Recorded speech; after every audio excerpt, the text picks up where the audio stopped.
Here's to you, dear listeners, and welcome back to another episode of Metal Gear Monday's Revengeance, where you'll find some of your favorite conversations about Metal Gear and Kojima-related content delivered to you through tactical podcast action. I'm your host, Warren Minix, and with me, as always, are two warriors that will fight to the death. On one side, you have one who thinks we need tension, conflict, that the world today has become too soft. We're living in an age where true feelings are suppressed, so we're going to shake things up a bit.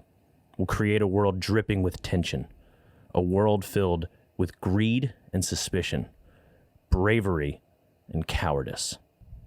Mr. Chris Hampton, how we doing, bud? I thought you were talking about Donald Trump there for a second. Jesus Christ. I was really worried you were going to throw that one to me, honestly. Hey. Wait, so what character were you describing? Ocelot? Or? Ocelot. Oh, yeah. Yes. That sounds about Why right. am I Ocelot? Because I'm just going in alphabetical order for the first name. Oh, okay. We've talked about this. All right. Peek behind the curtain. And the other feels we have no nation, no philosophy, no ideology. That we go where we're needed, fighting not for country, not for government, but for ourselves. We need no reason to fight. We fight because we are needed. We will be the deterrent for those with no other recourse. We are soldiers without borders, our purpose defined by the era we live in. Ronald Reagan? Miss Tori. Tori Ronald Reagan Cortez herself. How we doing? Yeah, fighting's in my blood. So, today is our wrap-up episode before we go to the listener episode. We have a couple of characters left that we want to talk about, and we may dabble into our thoughts on the end of the game. We did release an episode where we got to actual end gameplay, so we're not going to rehash a lot of the same stuff. But we did want to get something out there right before we drop the listener episode, because we may be, pivoting into our next game in the series when we get there. Mm-hmm. Before we get started, though, Chris. Yeah. Is there any shout out or anything you'd like to just get off your chest before we get started? When's this episode coming out? The 26th, is that right? 26th, yeah. Go vote. Just go vote. I don't care for who, just go vote. This is probably the last election we'll ever have, so just go vote. That's my shout out. My shout out is to democracy.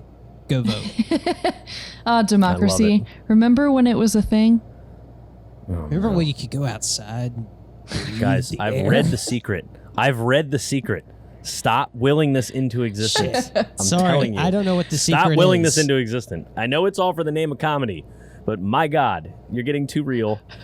And I don't want that to be in, the space. I don't want that to be... Don't will it into Sorry, existence. Warren. Sorry. Yeah, Sorry. Papa Warren's coming out for a minute. And neither of you kids get ice cream. When we drive home, I will turn this car around. Chris I'm gonna turn started this podcast it. around. Just you Come wait till I on. chop my arm off and replace it with your dead With my evil step brother's clone. For a minute there, I thought you were. Step clone. For a minute there, I thought you were referencing Arrested Development, the guy that they had teach all the kids a lesson, and that's why that's you right. don't yell in the car. Well, And that's why you don't teach lessons if I'm without at teaching EMSCA lessons. and Tori was Big Boss in her intro, that leaves you with Eva. Oh, fuck so yeah. true. I'm definitely dripping with tension. Ew, you know what I mean? okay. Just like, All right. Let's What move a on from this. Warren stockings glistening in the night. yes. There's Tell a 'em. mental image. Hey, Tell 'em, Sean. Here's another. Fan art Here's another idea. potential. Yeah. Oh, Here's another no. potential Oh, commission. no. Oh my God, if I am superimposed as Eva, oh boy. Oh You know boy. what? We could just hang on. Let me just open up Photoshop real quick. Oh my God, that would be such amazing merch. Me as I'm on Eva. Oh my God, that'd I'm be on amazing. it. Let me just write this down. Give me some time. Hey, everyone, check the merch store back here in like a week. I don't know. Oh no. Okay, Tori. Apart from apparently helping create new merch, do you have a mystery patron that you'd like to shout out? As per usual. give it like a light drum. Rain down. Patron names. Y'all see how it's Babbling sticking Brook. to my windscreen here? That's pretty cool, huh? That's good. That is pretty dope. Is that how you pick it? Does it stick to the screen? Well, in this case, about 5 of them stuck. Oh, good. So let me try this again. I want to be as impartial as possible. That was just created for the sound. Did you even hear that? Sure. Okay, hang on. Okay, what are you, popping popcorn over there? Oh, really? Is that how it sounded? A little bit, yeah. A little poppy. Okay. Today's mystery Peyton.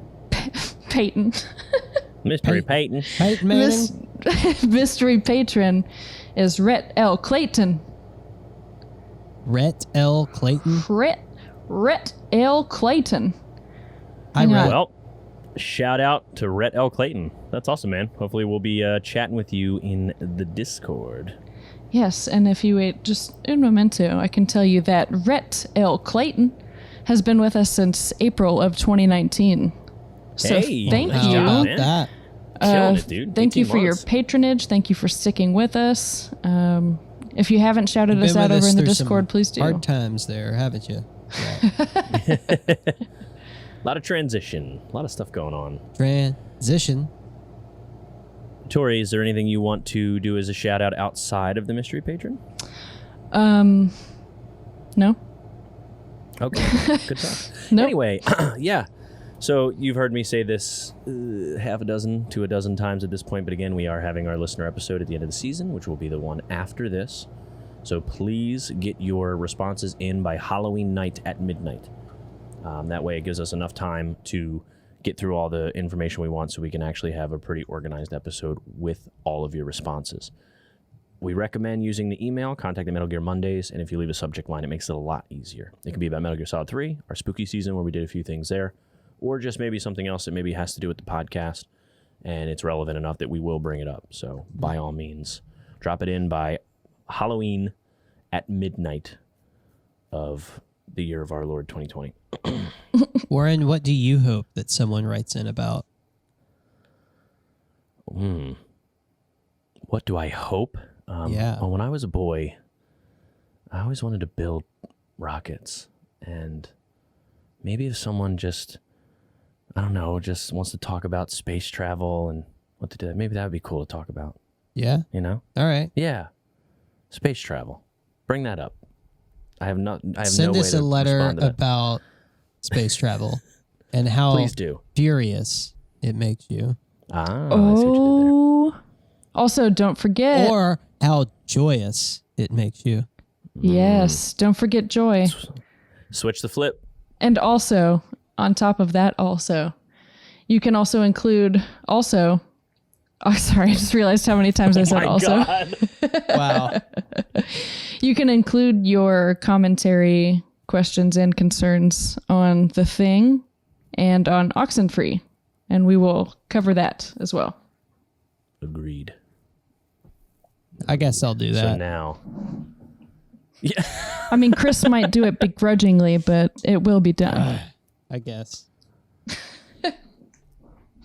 So, this episode today, we are going to talk about 3 main characters. We might talk about a little bit of some smaller stuff as we go through, but we're going to talk about Eva, Mr. Ocelot himself, Adamska, and we're going to do a little bit of discussion around Big Boss, which we have already talked about Naked Snake. We've already talked about Jack turning into Naked Snake, a lot of his past. We're going to do a little bit of delving into who is now Big Boss by the time we get to the end of this game. So we've gotten a lot out there, and we're not going to sort of touch into the other games that have Big Boss in them because we're going to be getting to those games sometime in the future.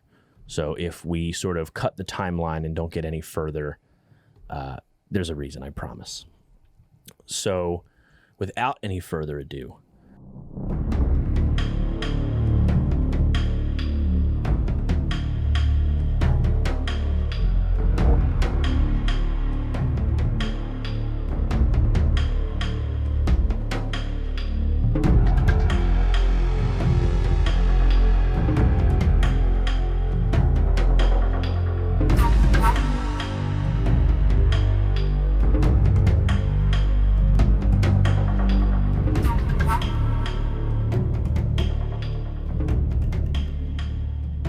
think the best place to start is Big Boss, because we sort of, as far as outside of the stinger at the end, we end the game with Jack, Naked Snake, being awarded the title of Big Boss because he basically killed the enemy that was the boss, which we now know was a crazy ruse. There was no defection. There was nothing. It was all to obtain the Philosopher's Legacy, get it to the right people, take care of Volgan. Like, it was all this giant play from the boss, which was expertly done on her part. So I love it. And I do appreciate it because in the ending that we've already discussed, that final scene of him sort of really having no idea. He doesn't care about anything. No, even the unit wants to celebrate, and Jack is not pleased with any of it. And him over that grave it's fucking awesome. It's very interesting how that game ends. It's not really celebratory at all. And I hate that because he blames himself, obviously, because he thinks, he's the reason why the boss died. And he retires from Fox at the end of this game, which is story-wise, at the end of this game, which is crazy. Well, he kind of, it ends on a dour note in a way. Yeah. Right? Big time. And the boss isn't very happy with himself, and he's brooding. And I think the idea was you leave this guy off with some sort of like internal conflict that eventually becomes an external conflict that drives the narrative of the Metal Gear Saga through its series. Sure. But when I was a younger fella, I always thought that Snake was like, Big Boss was like Solid Snake, but he had personality. And I always felt like Solid Snake never really had a strong personality other than being a clone. Yeah, I can agree with that. I sometimes, I guess younger me chalked it up to like, the like better graphics or just the hardware could help more. But it is in the performance as well.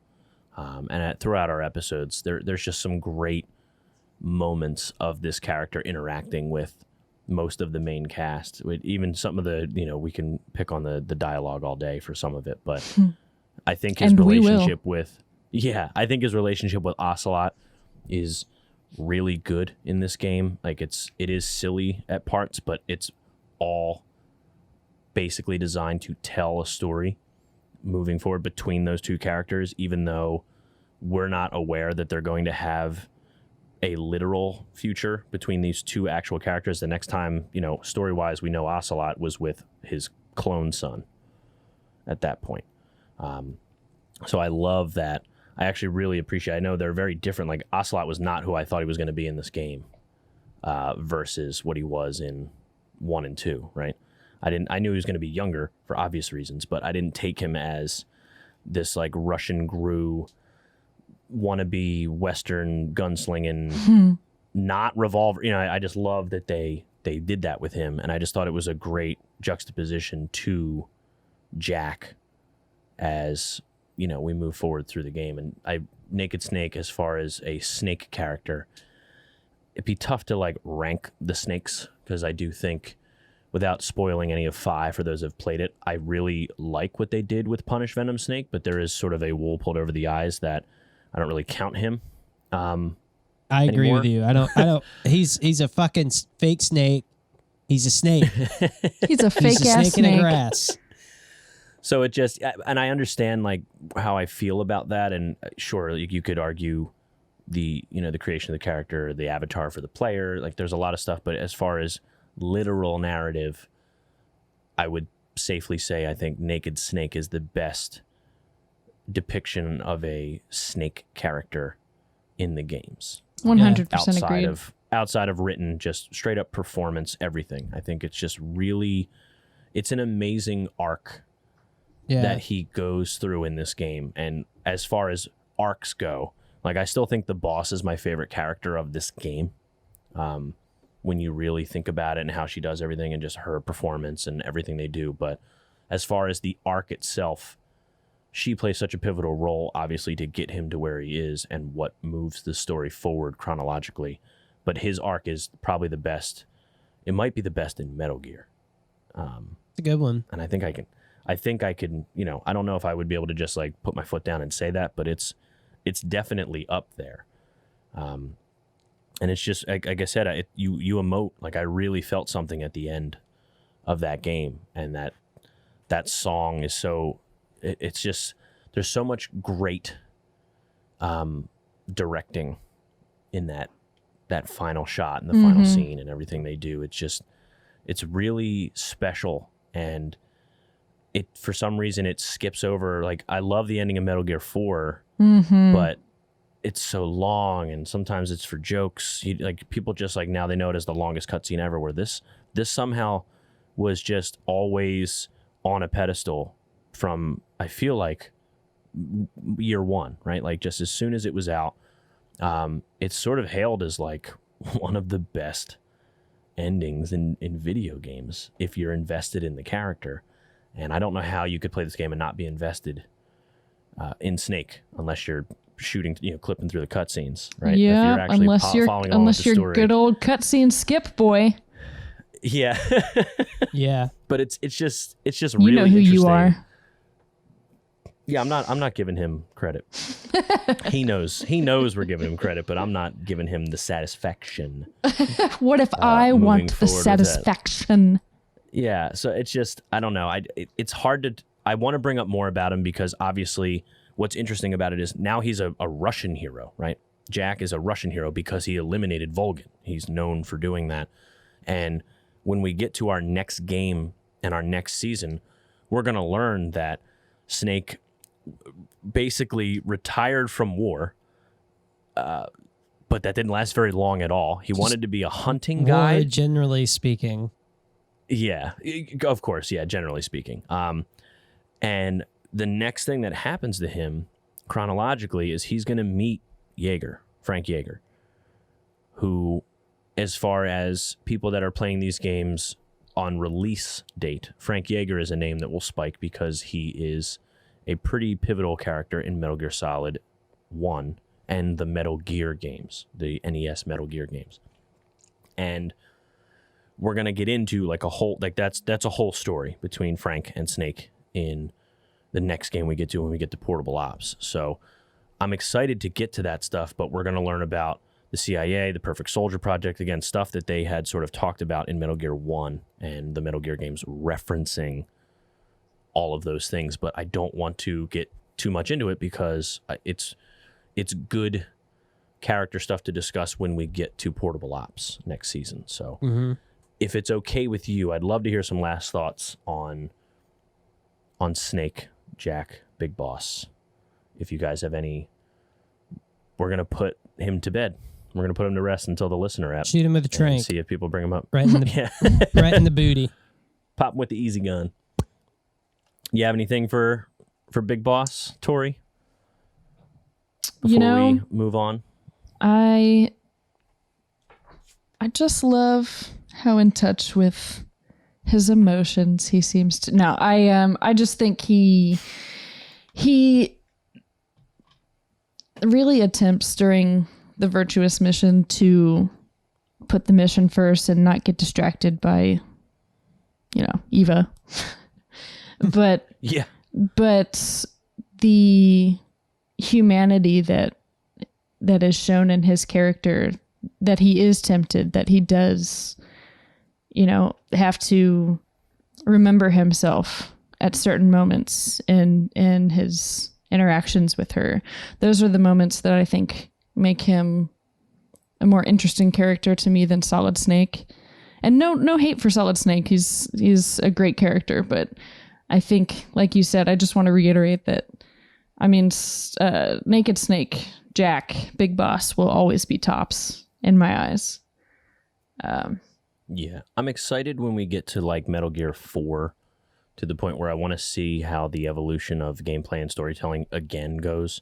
I know it's a totally different game and a totally different character essentially, but I'm excited to go through that again because it has been a long time since I've gone through that story and gone through that characterization as a player, like literally playing the game. It's been 10 years. I think I can safely say that. I haven't played Metal Gear in a very long time. for Metal Gear 4. And not to put the cart before the horse or anything, but earlier when you brought up the ending of Metal Gear Solid 4, I thought you were going to allude to the similarities between the saluting at the graveyard and then Sure. I see the what you mean, not so saluting at the graveyard. Right. That's actually, having fallen in love with Snake Eater, and then I had to wait several years to play Metal Gear Solid 4 because I didn't own a PlayStation 3. So when I finally did get to that scene, it was just, it transported me back to the end of Snake Eater over again. And it was, to me, it was really effective because I was still carrying the weight of, what you have to go through with the boss. Yeah. Yeah, I forgot how, like, when playing this, it is the one that I probably would, it's probably my favorite, but it's not the one I play the most, and it's probably not the one that I, like, when I say something's my favorite, there's so many different, like, balls to juggle when we talk about that, of, like, I'd probably say the story's the best in this game, the characterization's the best in this. But if you go with, like, well, what one do you play more often? It's Metal Gear Solid 1 for me. And there's a lot of similarities in both of those games, as well as the true ending that you said for Metal Gear Solid 4. It's very interesting how they reflect themselves a lot. There's a lot of ring theory style stuff of how it begins, how it ends, and things like that. We'll touch on it a little bit when we get to Adamska, but I'm interested to move to Eva.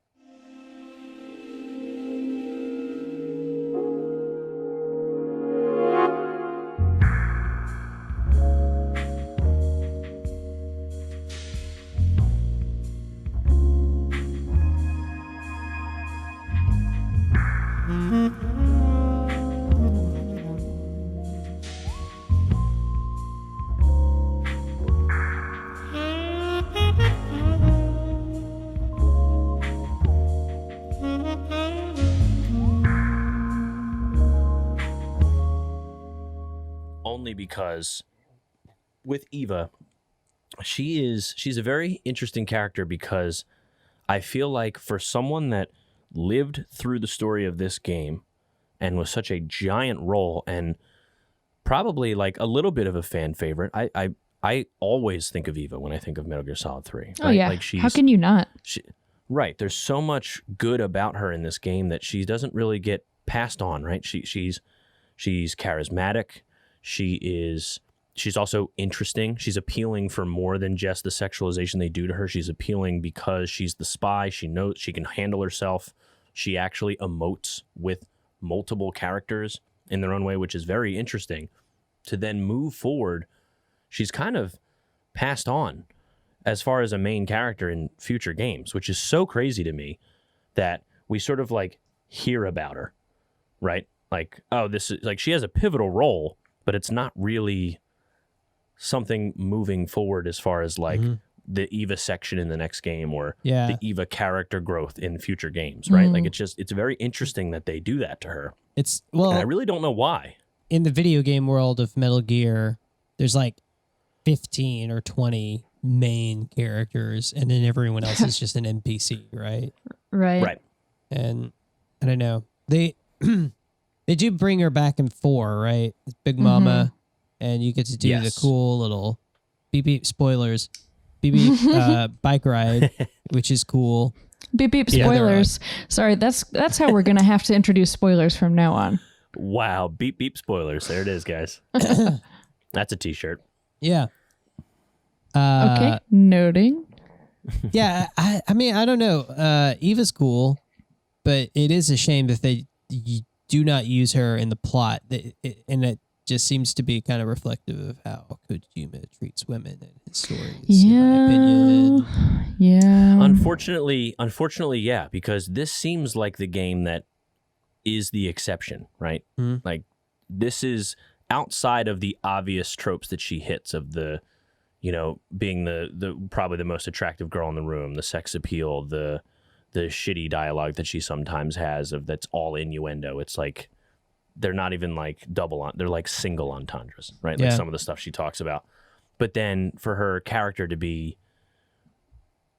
so powerful and special on her own devices, right? Like her agency is completely her own. She doesn't rely on anyone really to do anything. And when we learn that she sort of like had help, it's also with the boss, who is like a fucking amazing person to be like in league with. And obviously, we know that she was a double agent with the Chinese government and all the stuff that we learn about at the end of that game with the, she's got the microfilm and she basically stole. What's so crazy is she steals the philosopher's legacy, and then we're going to learn that that's a fake one. And it was only half the legacy, but it wasn't even real anyway because of our triple agent boy, which we'll get to. Which doesn't, so she... That does not make sense, Oren. I got to call that out. Like, she stole half of the fake philosopher's legacy. I don't know. It just seems like some weird glue. That's what I think my big critique is, like, at the end of this game, they just tack on a bunch of weird story meta shit to make it fit and it's very like just tell. It's just exposition machine. Oh, fucking God, shut up. It is really odd though. And again, her performance to deliver that is pretty great because she doesn't know it's fake, right? So she's saying, here's what I've done. And then it's like scrolls. Isn't it like text on a screen? It's just white text on a black screen of like, well, also and then the Ocelot call comes in. Right. They talk about the Chinese government developing their own nuclear technology. Like they sort of give her credit for what she's done to sort of catch the world up in the nuclear race.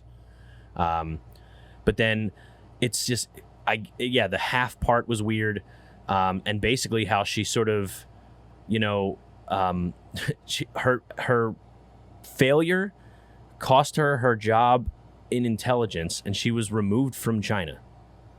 Like, that sucks. Wild. like who would have thought, man? And like I said, I know the joke was like I really felt like she was like the best spy in the game. Like anything that Snake needed, she was like, oh yeah, here it is. Here's your solution because I'm the better spy of the two of us right now. I'm the trained one. I'm the one that's been playing with you from like minute 6, right? Only to be basically flipped on her ear because she sucks. Apparently, she got totally bamboozled throughout the entire game. She's too trusting, I think, and that's something that she brings up in 4 later on. Is like how she felt used with like the les enfants terribles situation, and like she drops right into that, man. She's a tool that's being used ultimately and bounced around, even like not just in this case like her skills, but later on even her body is just used. Yeah, I mean literally that. I mean that's not even like I just it's interesting to see. I'm assuming the way that they lean on it is that I guess this whole thing like sort of broke her, and the only thing that was real was her feelings for Naked Snake. Yeah, that's the thing. I guess the way I would, go ahead. That's yeah, the what do you thing. mean? That's the thing. For as badass of a spy as she has been throughout this whole game, the one thing in her mission that she can't complete, and it maybe is less consequential for her, so it's not like she fucked up, but she couldn't kill Snake, and even further, the les enfants terribles. She offers her body to it because of her love for Snake, right? I mean, I didn't read that wrong. So that's like, she wanted to be a part of that. And so she got herself involved in this whole big fucked up thing because of her feelings for Snake. Like that's woof. Woof, man. It's really interesting. It's like the shoes on the other foot for her because she uses everybody else's feelings and emotions against them when she's doing her thing, and she ended up becoming the patsy in general. She is super crucial to it, but at the end of the day, for what, right? And we'll get into their relationship again. The mama stuff we talked about is great when we get to it, which is way down the line as far as chronological story. But where she's just sort of, I guess there's no spoiling here because we're moving forward with her next role, but like she basically gives birth to the two main characters of Metal Gear Solid 1 and then the bad guy of Metal Gear Solid 2 also. Like that's just another twist they throw in later. But we'll Luckily, by the Kojima. time if you guys are going through this and then you He's get also to those the president pods, in Metal Gear Solid 1. he is, Yeah. I know, which is, oh my God, it's so crazy. Let's But talk that's, about again, that. that call. Oh my God. Well, so we're going to get to that because we're going to move on Also, here. the antagonist of the secret antagonist of Metal Gear Solid 5. Oh my God, you're right. Yeah, I guess technically that's true. Beep beep. Yeah. Wow. No spoils. Beep beep. Before we move on from Eva, outside of the obvious stuff that I at least would bring up, like I definitely like she was hot as shit. She was dope as shit. She was such a badass character. I actually appreciated her dialogue, her character growth with Snake. It was very believable in this game. Yeah. Before we move on, Chris, is there anything else you want to drop on Eva before we... Hey, don't the drop shooting anything on Eva. She's been through enough. Oh, yeah, sorry, yeah. I'm not going to do call in a Fulton drop. I'm not going to call a supply drop in on overhead. No, Eva's great. I like her. She definitely, I think, should get more of the credit for being the more competent spy and Right. so on. But I think her character flaw, as it is written, or the way that I read it, is just that she's a little too trusting of people, and she's a giver, right? She gives a lot of herself to other people and other causes. Yeah. So, it's a little tragic in a way. And on the one hand, I feel like there's a lot of unnecessary sex in Kojima's games.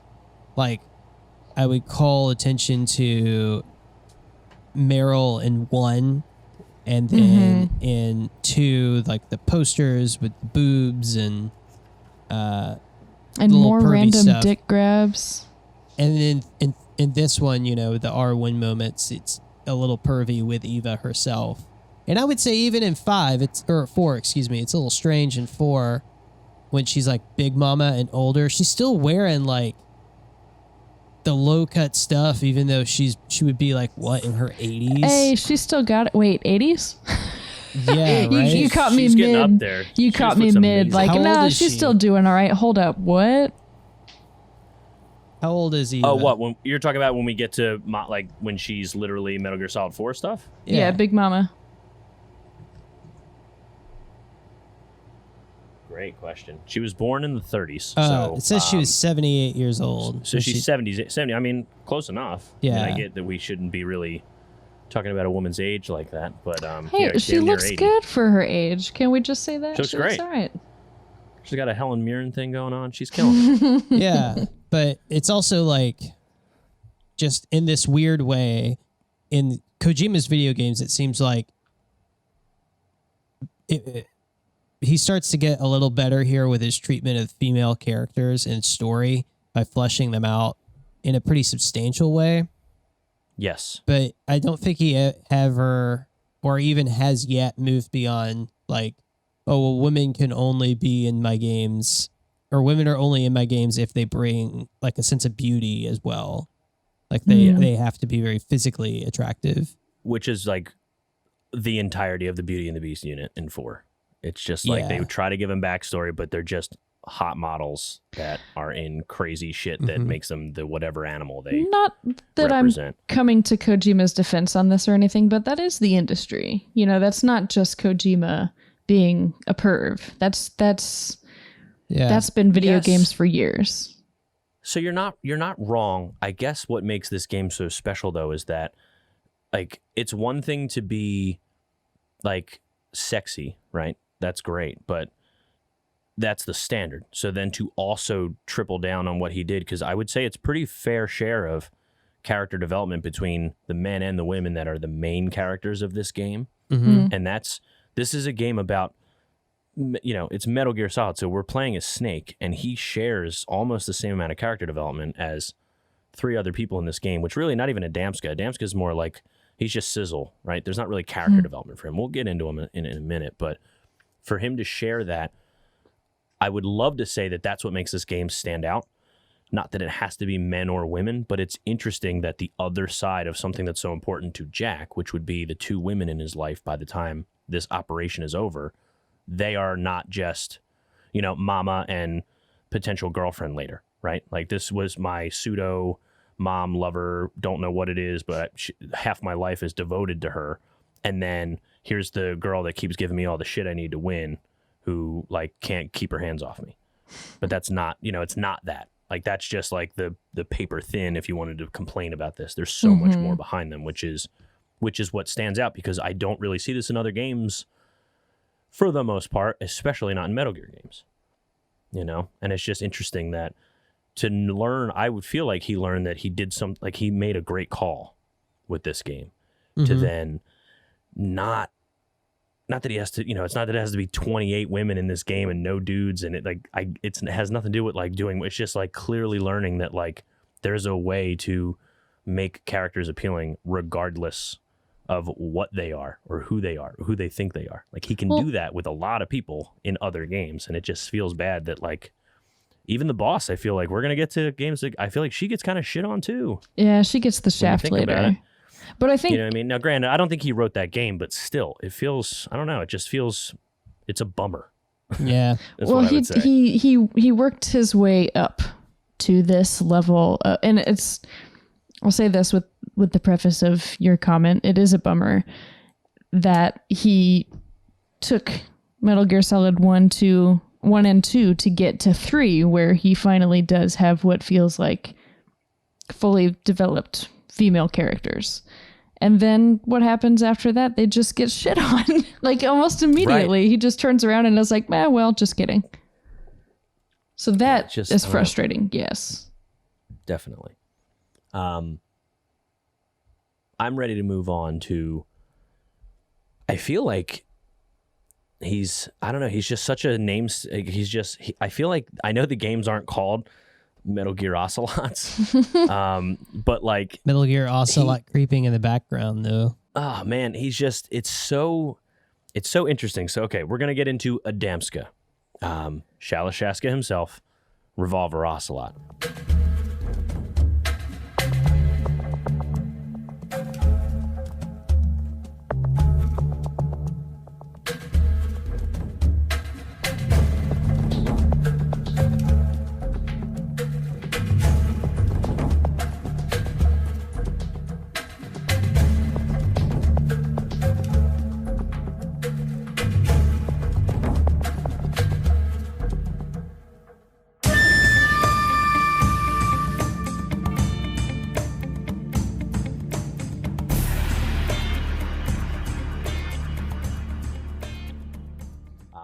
The prequel to this moving forward is, obviously, we've talked about this, he is the boss's son and the boss and Sara's son, which we do learn in this game through their own, you don't have to be smart to notice it, but they don't also just say it outright. With Ocelot, before because there's a lot of stuff we can talk about with him, but of the main cast that we're sort of talking about here, these main four, as far as character development, I think it's probably pales in comparison to the other three that we've been mentioning, but what I do love that they establish is his relationship with all of those characters. Now, with Eva, that's not really needed. It's just more they're sort of like, fighting, like they're knocking heads, and then it's also interesting that he was actually the other spy. So I like that piece. Mm-hmm. But a lot of his growth and a lot of his intrigue is his juxtaposition with Snake and his juxtaposition with the boss, especially that we know that he doesn't explicitly say it in the game, that they know, like Ocelot doesn't know that the boss is his mom, and the boss doesn't know that Ocelot is her kid explicitly. Maybe they do, maybe they don't, but it's certainly not defined in the game in any way. You can intuit what you want, but it's not confirmed in any way. So to know that and replaying the game makes a lot of interesting asides when you're watching his character go through emotions. And then obviously the overt stuff is the stuff that, the literal showdown between him and Snake is awesome. Like, a lot of Snake's character growth is at the hands of Ocelot. And I think that makes him super interesting outside of he's always the fucking carpet puller. He's the one that's going to be like, you thought you knew what you were doing, Metal Gear, but I'm back. Like, he always seems like the guy to be like, let me pick up a phone and fucking make you guys want another game. He's the wild card, man. That's for sure. Yeah. He just really feels that way. Yeah, go ahead, Chris. I like that Adamska and Jack form a good foil for each other, right? Mm-hmm. Yes. And it's sort of like there's the story, the meta story of the whole Metal Gear thing operates on two levels. There's this conflict between Big Boss and Zero, and then an Adamska that's kind of moving in a circle of like they're chasing each other. And then there's the other plot of like the clone snakes all chasing each other as well. And it's like, I don't know, it comes in threes, right? Mm-hmm. How these characters sort of like weave into each other. But then Ocelot is the one that kind of links to, at least in the modern games, that links to the main, like the two circles. He's the link between those two circles. Mm-hmm. Right. And I would say before Tori hops in, I always thought, like, obviously playing this game now, like, and sort of giving it way more time and energy as far as discussing it than I've ever done prior to this. But I always took Ocelot as like our way of feeling like the boss is always there before I played Peace Walker, which we'll get into later. But I always felt like now knowing that about the boss and how she relates to Ocelot is like Ocelot's always there in a sense that way, like the boss has always been around. Like I just never understood how Ocelot somehow is really the only character to have like direct ties to every single character in these series that have Snake in their name. Mm-hmm. I mean, clearly we'll learn about Zero because he's still somehow tied in by the time we get to the end of the story. But as far as actually affecting the story, affecting the, being a foil to some of the characters, being an assistant to the other character, like he's the only one to do that. And I always felt like the reason why he's always a linchpin in these games, outside of the really great performances in the games, is because he is tied to the boss in one way or another, which that's just a doing this. I think I'm giving it a little too much leg, like now to say that, but that's how I always felt going back, where I was like, oh, of course, like he should be part of it because the boss is dead. So we need to have somebody in that, who's still in that bloodline or whatever. Right. And Ocelot sort of did that for me. It was kind of comforting for a little bit there. Sure. What do you have, Tori, to bring up about Mr. Shalashaska? Oh, not a whole lot that hasn't already been said. I respect Ocelot a lot for the reasons. Ocelot a lot. That's fun. I respect Ocelot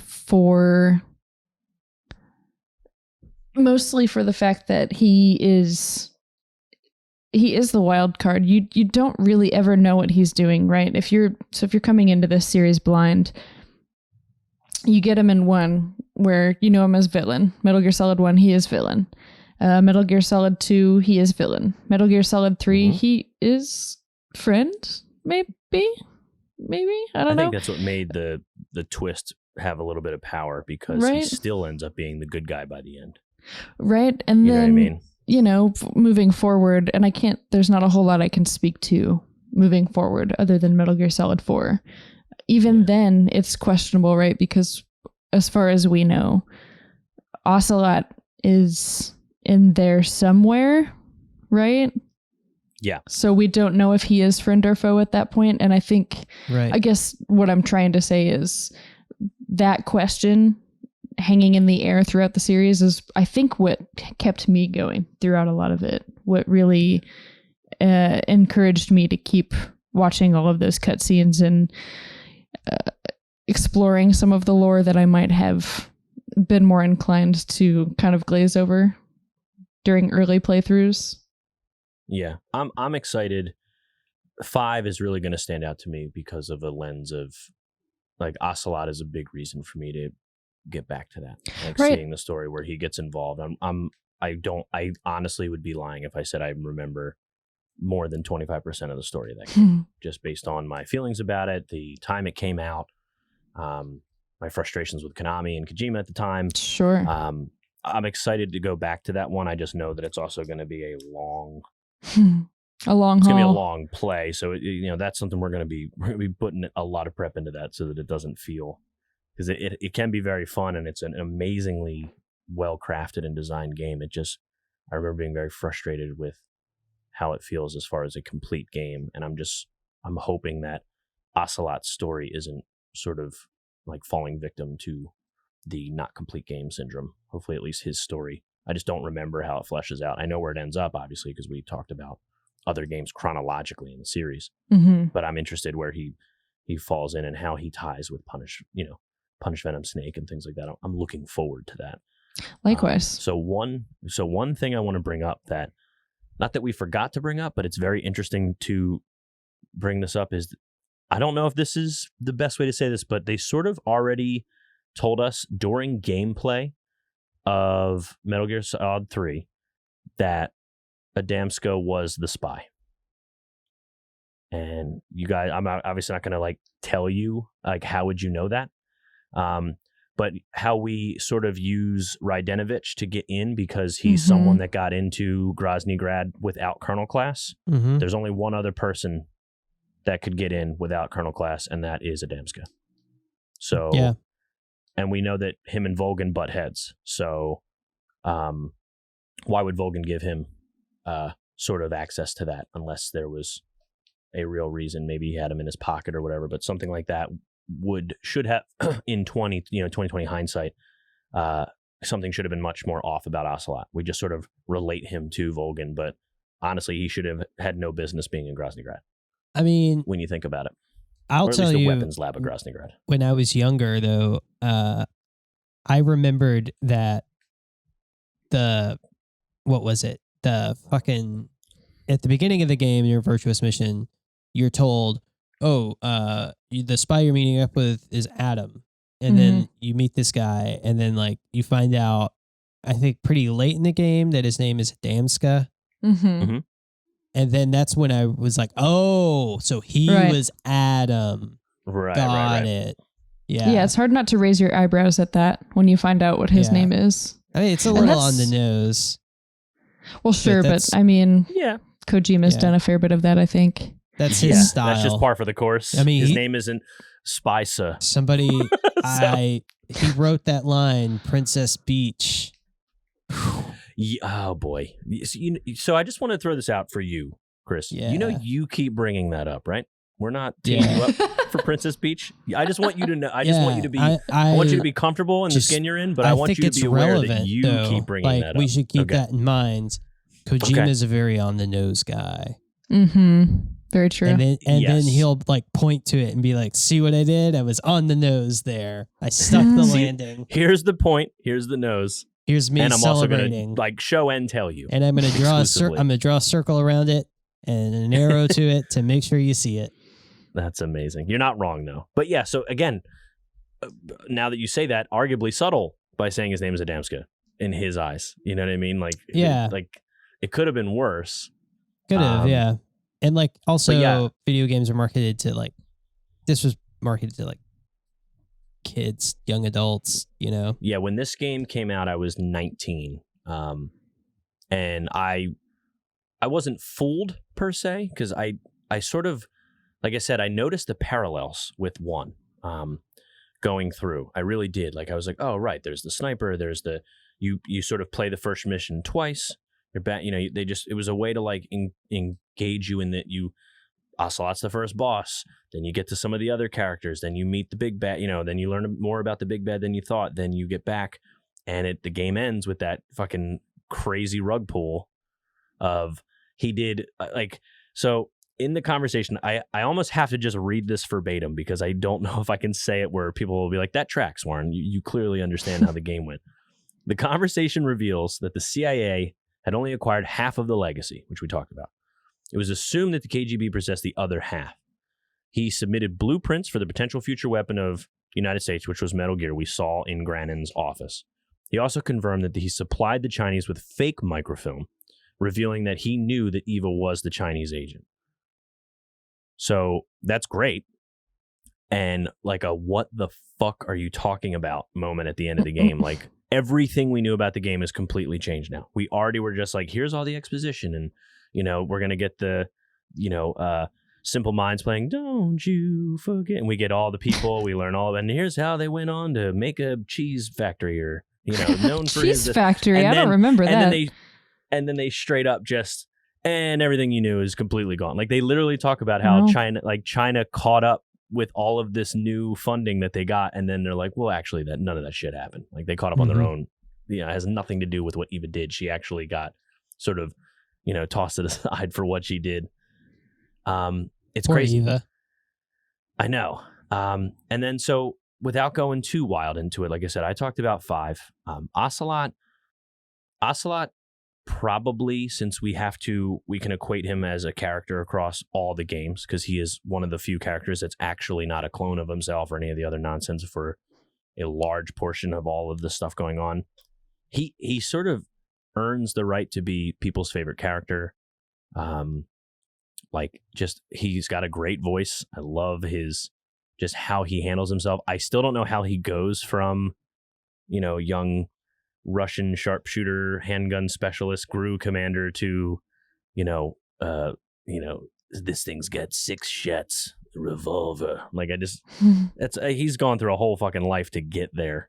By the time we get to Metal Gear Solid 1, but I think it's a pretty cool, he's a pretty fucking awesome character, man. He's just so fun to watch, and he's like a great foil for Snake in every game he's in. And what I like about him is he's not the same character in every game, which should be a problem, but he's not. Like he really does sort of serve a totally different purpose in almost every game he's in. I only say that because I don't want to speak for 5, because I truly don't remember his true involvement as far as the story, if he does a rug pull or anything like the stuff he normally does in games.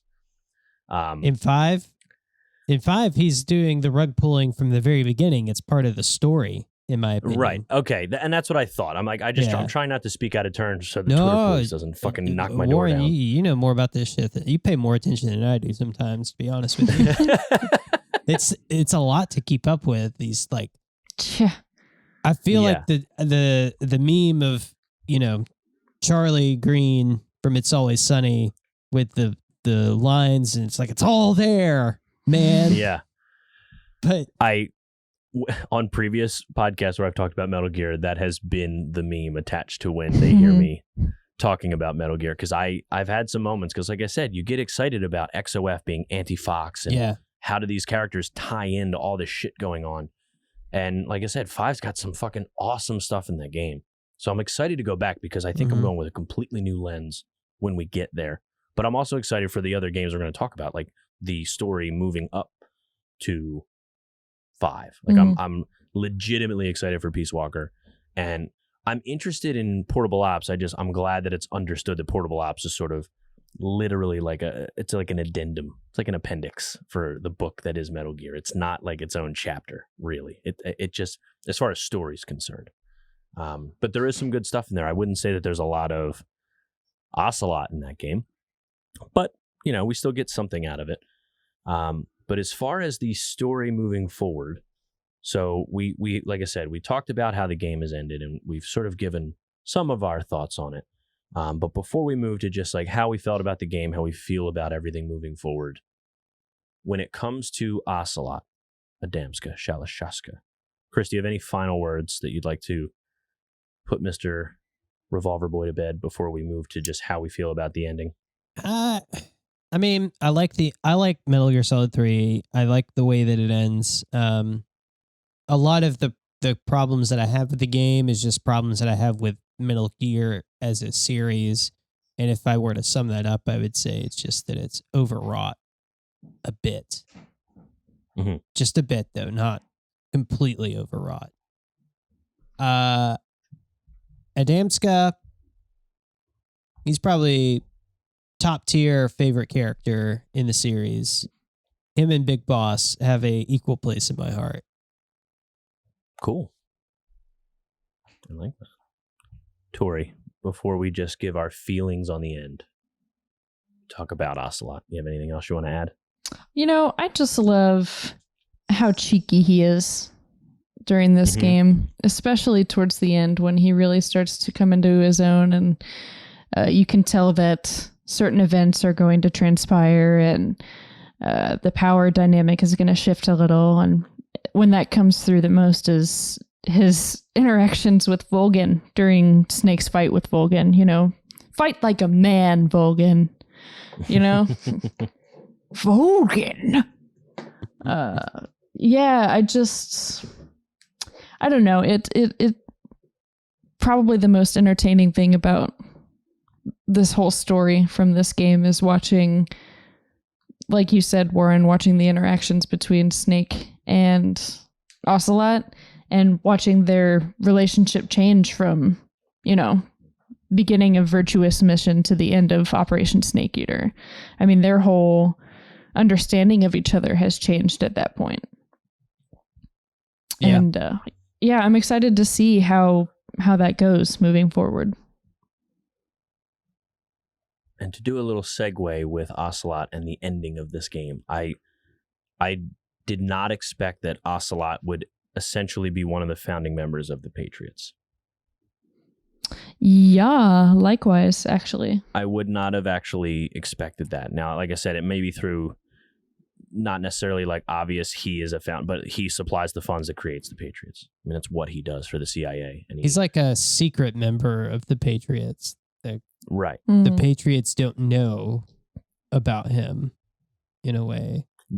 In a sense. I mean, like, yeah, by do. the end of it, they may because of just the CIA's involvement, but a lot of the other people of Patriots, we've learned that part of the reason why they become what they do is they sort of are gone from Fox and being the wet work team for the CIA.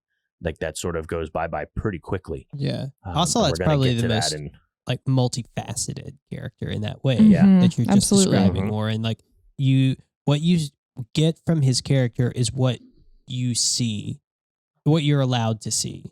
Right. And the members of the Patriots were allowed to see this one side of him. And then he had the other side that was like the double agent. And then the other side that's the triple agent.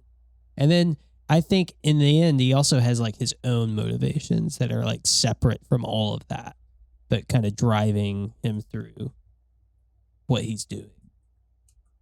Which I suppose we don't really get a handle on until the end of Metal Gear Solid 4, if I'm not mistaken. I think you're right, Tori. Yeah. So, all right. So now this is where we can basically put Metal Gear Solid to rest before we get to the listener episode.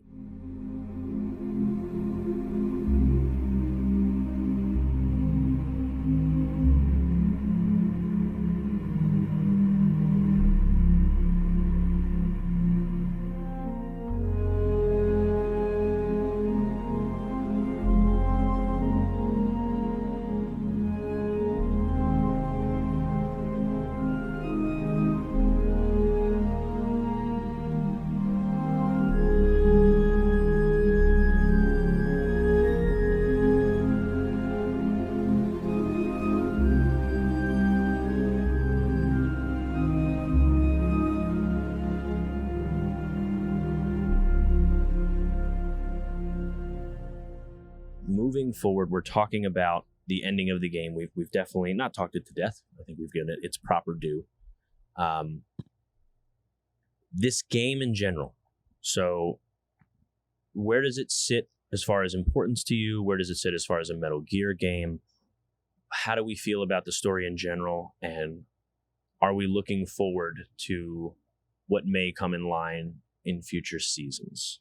I'll start with Tori, if that's okay. Yeah, I suppose that's all right. Yeah, just catch me up on Metal Gear Solid 3. Let's hash it out. I love a good origin story. When this game was originally coming out, I had just steeped myself in Metal Gear Solid 1 and 2. I was playing catch up at that point. So when I saw what Metal Gear Solid 3 was going to be, I was very, very excited.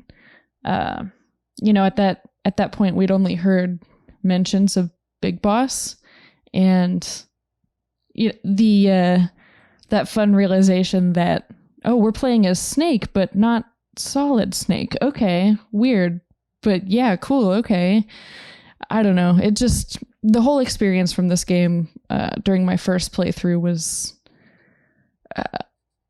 I mean, this is I suppose this is a little bit of a beep beep spoiler for a Patriot Club, but this Beep beep spoiler, beep beep.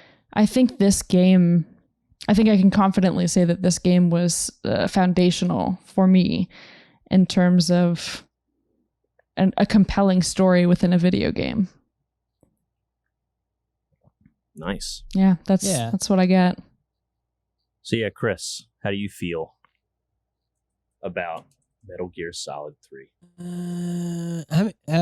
Once upon a time, Metal Gear Solid 3 was my favorite Metal Gear game, and I still think it holds a special place in my heart, but I'm glad to be moving forward, technologically speaking. The ability to play a game, because my God, it's been a long time since like the early 2000s. Yeah. Yeah. A lot has changed in just gameplay in general. And I don't know. Well, we're not. I'm sorry to interrupt you, but we're gonna leap all around the place in terms of the technology in game. Yeah, we're gonna be all over the place. But I think 3's probably solidly my second favorite Metal Gear experience at the moment. Okay. That's great. Cool. Well, then I'll share my final thoughts. This is crazy that we're doing final thoughts on Metal Gear Solid 3 right now. Give me your thoughts, Warren. Lend me your thoughts. You know what, Chris? I'm glad you asked. Let me get myself ready here. So for me, when you talk about video game experiences, so again, I was 19 when this game came out. I was living on my own. I can safely say this was the first Metal Gear game I got to play sort of as an adult. I know that's kind of a broad term, but in the legal sense, I was an adult. And it was very rewarding for me. And I think when you talk about the experience, it's going to make it a top 2 experience for me no matter what. And when we get to Metal Gear Solid 1, I can sort of relate that as maybe they sort of share the top spot. I had so much fun my first time playing this game, and what makes this game so special is it very rarely sort of feels stale or feels frustrating as you go through, and I was still laughing at the jokes. I was charmed by the characters again and again and again, and sort of this being my introduction to Metal Gear Mondays as a host as well. This is like a really good game to do that. Mm-hmm. And I really enjoyed the journey. I'm glad I got to play Subsistence, so I got the better controls and the better camera. But I really, what makes it so bittersweet is, again, some of the people we talked about in this episode is just how story-wise, I don't know if any of the other games really hold a candle as far as a complete package moving forward. And it's not to sully the future seasons we're going to record here or make anything feel less fresh or less excited to play. But there's a reason why a lot of people just understand this is the best game in the Metal Gear Solid series. I totally get it. I can't really argue with someone that feels that way. And my experience would also be right on par with what anybody would want to say about it. I think what's going to be exciting, though, is I've never been able to move forward chronologically with this story outside of doing research for it. And it's interesting to, let's just say, I haven't played Metal Gear Solid 1 without playing, 2 and 3 as far as knowing the story moving forward. So I'm excited to get to those future games with truly having had like a monocle magnifying glass to all the stuff moving forward. And I think it's going to make some of the games really rich, because a game like Metal Gear Solid 1, not that I know that Kojima's famous for just like, we're going to make this fit in and we're going to tie this in. And it was never planned from the beginning. Like, he's been trying to get out of Metal Gear since Metal Gear Solid 2. But it's going to be fun when we get to those pieces of like, oh shit, that's actually a callback. That's fucking awesome. Like, I'm excited for that. But I'm also excited to just move. I want to see what I just read about or watched on a YouTube video.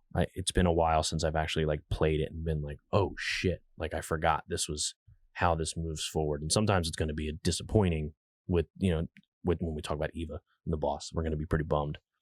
But there's still some great characters we're about to meet in future games, and they're great.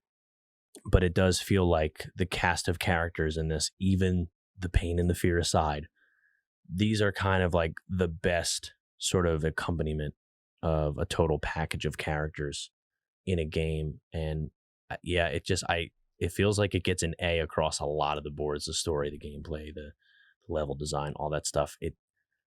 This is a fucking great game. Yeah. It's straight well up. thought out, and it's complete in its ideas. And I think I will wholeheartedly back everything you just said. Mm-hmm. Yeah. And it still holds up today. I mean, it's not... It really does. I really thought I was going to be frustrated with it, and I wasn't. Say again?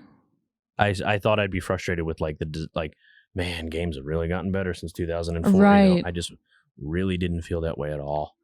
And I'm the retro guy, of course, but still, PlayStation is like known for jank because they just want the graphics to look good and all that. But Kojima never did that. Kojima made sure the controls and the gameplay was tight as well. And that's something that I think holds up with these games as we're going to get to it. And I'm excited to play a PSP game because it's similar graphics, but again, they tried to utilize the PSP. They didn't just make a game and threw it on their handheld. They tried to do something. Will it succeed? We'll get there when we get to season 2. But it's interesting to know that they did that. So that's something I give Kojima. If I'm going to give him credit, that's the credit I'm going to give him every time. Is even if it feels jank, it was the hardware, not them cutting corners on gameplay. Right. Yeah. So Tori, what do you got? Sorry, I feel like I cut you off or you caught me mid thought. So sorry if I stepped on you there. No worries. No, I think you were communicating exactly what I had in my brain. But now that I do have a moment here, did y'all play that Ape Escape game? Oh, I have at one point. This time I did not though. Yeah, I skipped it. But I have at one point. Likewise, I was hoping that one of you maybe dipped into it a little bit, but I don't know. Maybe I can play a little bit of that. If you want to have a good little before our laugh listener about it, response episode, I highly recommend it. It's very good. It's not. Yeah, I remember it being all. fun. For whatever reason, Chris, that did not sound genuine. No, they married the two concepts really well. I thought they used the sneaking aspect, and they made it more about that because you do in Ape Escape have to sort of sneak up on the apes to catch. Yeah, you can't Crowbar Jones your way in there. Yeah. You have to sneak in. Now, if you guys want to give at least a little laugh about it, the names have pretty okay puns. So you'll be playing through 1, 2, 3, 4, 5. I wish we had an audience laugh-o-meter soundboard or something. So mission 1 is escape from the jungle. I get Mission it. 2 is Dragnet of the Apes. Mission 3 is Dawn of the Apes. Mission 4 is Ape Fear. I get it. And Mission 5 is Gone with the Apes. Couldn't tell you why that's what they decided on, but after this game came out, there were a couple of movies that actually had some of those titles close to it. I think Ape Fear is probably the best one. I was going to rank them. Ape Fear is pretty good, yeah. But are we? We're gonna move on to our ending here. We're gonna put Metal Gear Solid 3 to rest. Put her in the ground. Yeah.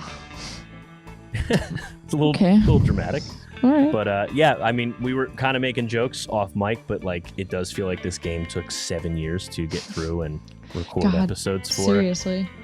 But obviously, first time full game for Tori and I. I'm excited to move forward to future games, and it's cool now that we're done. We can actually put it to rest and kind of have these now to catalog on what the story is moving forward. But I'm looking forward to it. I mean, we're wrapping up Metal Gear Solid 3, which is really fucking cool. Season 1 wrap, sort of. I mean, sort of.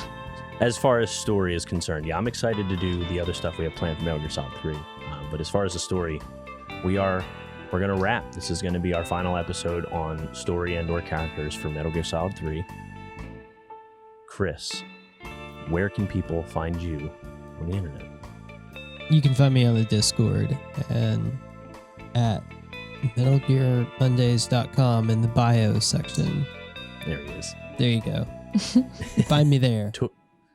Tori, where can they find you on the internet? You can find me at Young Neil and places. You can also find me, I guess it's Young Neil on the Discord too. You can also find me playing Ape Escape, the little Ape Escape crossover before the next episode. So so you can find me at Warminix. If gamer tags are your thing, you can find me at Untaggable Gamer. The band Spooky Forest. Feel free to give us a listen. Spotify, Google Play, whatever your thing is. It's the right time to listen to Spooky Forest as well. So what I will say, guys, is thank you again for downloading and listening to this first season of Metal Gear Solid 3. Wherever you are getting this podcast, if you could leave a rate and review, that would be amazing. It really does help in the almighty algorithm AI situation. If you want to get some information, as Chris mentioned, you can go to MetalGearMondays.com where you can learn about previous hosts, current hosts, moving forward, a way to contact us. You can go to bit.ly/MGM store. We have some new merch up, which is great. Sean Wilkins, who has been just like the best random artist to just want to start giving us his rendition of a certain thing that goes on with the show. So I appreciate it, Sean. You're the fucking best. And hopefully we have some more ideas in the future to relate to you to get something going. Oh, we've got a couple jotted down already, Warren. Don't you worry. And again, the Patreon. I'll give a big shout out to the patrons in general. Without you, I don't think season 1 of this show could be possible, if I'm being honest. So it is very much appreciated. And moving forward, we're looking forward on ways to just include you guys and interact and engage with you guys moving forward. So we very much appreciate it. For $1 a month, you could get into the Discord. You have some other access to some things. As the tiers go up, you may get show notes, extra podcasts. We are doing a monthly game club built into the Discord where we have a chance to talk. We're going to be trying to do as many live streams as we can based on some of the games we want to play or talk about. So again, Patreon, Metal Gear Mondays. I guess all that's left to do is let it rip, Jack. Yeah.